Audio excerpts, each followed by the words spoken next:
What's up, YouTube? This is Too Raw for TV, aka Darth Apocalypse. All right, so let's get to this. A lot of people aren't going to like this video, but I really don't care because it has to be said. It has to be said, and I'm tired of kind of tiptoeing around this. And before I go forward, I want to give a shout out to the brother Apex Jones on X/Twitter because he did a little video on there talking about this. And I need to talk about this too. First of all, let me say this. When it comes to the whole transformer issue with the WNBA, fundamentally, I am in complete agreement with what these two are trying to push or promote. I don't think that biological women should have to share their league with people who would have a built-in physical advantage. It's not fair. I don't care about the fact that, people say, well, they take hormones and it changes their body chemistry. Yeah, but from their baseline, even with the loss of muscle, they're still going to have a considerable advantage over virtually all other biological women when it comes to strength and stamina, endurance, speed, athleticism, in particular athleticism. It's not going to be fair. So, because you're going to have people who were previously men, if you want to, talk about, before they changed their mind about it or, went through the procedures they did. And when they compete against men, they're middling. But when they will compete against women physically, they're going to have a tremendous advantage. But they recognize, and this is why I say that if it was done in theory, it'd be a scam. Because they know that they would, amongst women, with that competition, they're going to become stars. And therefore, they will get money. And the whole thing about it, the whole kit and caboodle is people look at Caitlin Clark. She's making it profitable being in the WNBA. The profits, the money's starting to go up. And now all of a sudden, boom, now people want to transform into women and be players. So, yeah, technically, yes, I'm totally against this. But I say technically because this isn't a real issue right now. Now, when it becomes a real issue, if we ever do have someone who legitimately is on the precipice of trying to join the league, hey, I'm all for it. I'm all for saying hell no, right? But at the same time, I am of the opinion that, hey, this is the women's league, right? They need to handle their own affairs. I'm tired of playing Superman and being for something that other people who should be against it ain't got nothing to say. So that's how I feel about that. But the reason why I don't rock with these two dudes is because they're not coming from a place of genuine concern about WNBA. They could care. They really don't care. That's not what they really care about. These two dudes, I think, is two motivating factors. Number one, I think they're narcissistic self-promoters. I think this is all about self-promotion for both of these guys with the antics. One of them is going on different podcasts or television wearing a wig and some sort of goddamn woman button-up coat, some Caitlyn Jenner button-up coat with some goddamn Kamala Harris slacks on, talking about now all of a sudden I identify as a woman, let me play, looking like some cosplay, Timu, goddamn, you know, wilder stalker beast that you'll see somewhere where Eddie Murphy used to lurk. And then on the other side, you got this clown, Inez Canner. You know, he's the ultimate fucking fraud. He just hops from issue to issue. Hop from issue to issue. Because, look, one of them is a failed NBA player who didn't want to play because he was afraid to fly. The other one didn't have no problems with Nike or China or Michael Jordan or LeBron and none of this shit when he was in his bag, when he was playing hooping with Russ. But then toward the end, when he saw the NBA career grid to dry up, now all of a sudden he cares about all these full fucking issues. And it's never anything sustained. It's always whatever the latest wave is.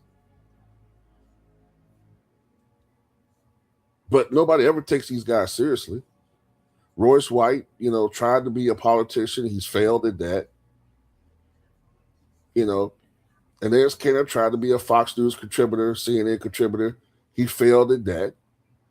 So now they're just using this issue as a grift to come up. That's all it is. It's all about them. They make it about them.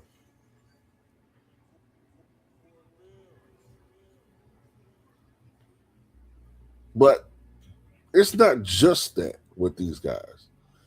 And, you know, the self the self-fulfilling grift. It's not just that. I think it's something a little bit more devious and darker around that's part of this too. You know, recently, a prominent transformer, Sidney Starr, was arrested in Georgia, in the outskirts of the ATL, for trying to do the diabolical, the unthinkable, the unimaginable with a 14-year-old boy. And I saw people give this transformer a pass and try to blame the boy. So wait a minute, man.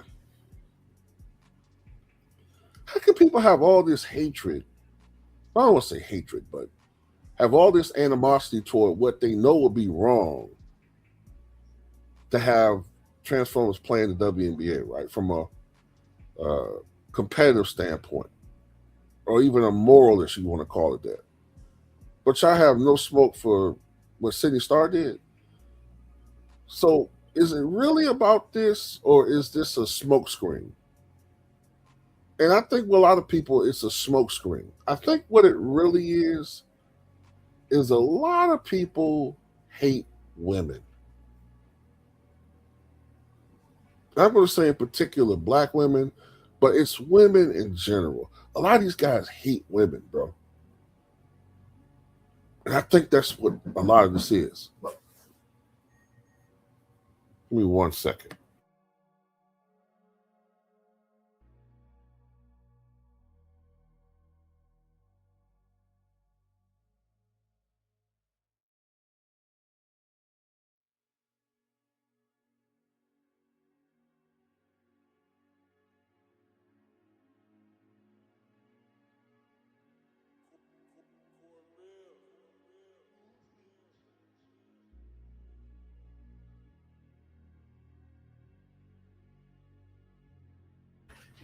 All right, I'm back. So let's look at Inez Canner. Inez Canner freedom hasn't really been linked to a woman in the last 7 or 8 years, except for some Australian model that he broke it off with very, very quickly. But other than that, he hasn't been photographed with a woman. He hasn't been linked to a woman since the pandemic. And even when he played, he never had been linked to any woman, photographed with a woman. So you make that of whatever you want to make it up, make that about, you know what I'm saying? You make whatever with that you want to. Royce White was married up until 10 years ago to a Latino woman, because you know how most of these dudes, they don't like black women for whatever reason, they're black. But she divorced him, and in divorce proceedings, she accused him of domestic violence, brutalizing her. And, look, doesn't mean that what she's saying was true, but when you look at his social media history, he does have a history of calling women 304s and biatches constantly. And when he was running for United States Senate some years ago, one of his failed bids, this same guy, Royce White, who worships Adolf Schicklgruber, by the way, and he once said that the wrong side won World War II. So this so-called patriot said that his country shouldn't have won the war against Schicklgruber's Germany. So that goes to show you how far out of the way this dude is. But anyway, he misappropriated thousands of dollars, spending them on strip clubs. So this guy, there's nothing wrong with going to a strip club, nothing. But I'm just saying it perpetuates the image that these guys have, let's just say, a 19th century thinking of women. So naturally, they would have a problem with a league that seems to be excessively, progressively feminist and full of women. So this is right up their alley to antagonize women. They hate women.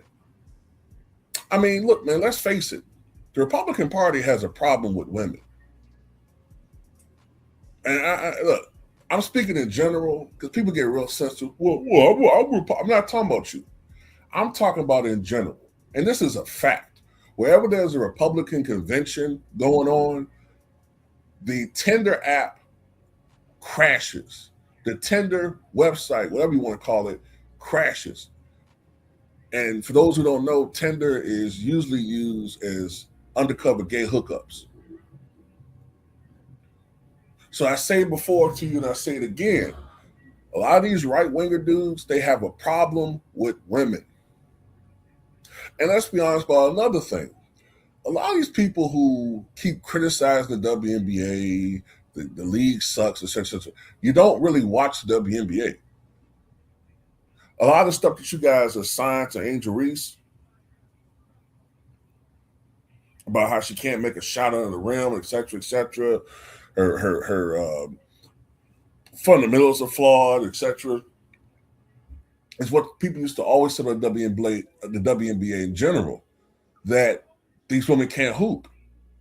But for whatever reason, you just want to throw it all on Angel Reese as if she's a perimeter player. I mean, all I know is that she's the greatest rebounder in the history of this league.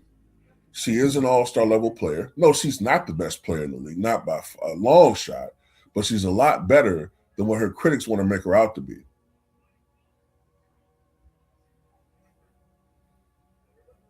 And last but not least, a lot of you all have some very, very disturbing thoughts toward black women. I'm just going to put it like this. Officer Tatum recently said that a 64-year-old woman was not as attractive as his white wife.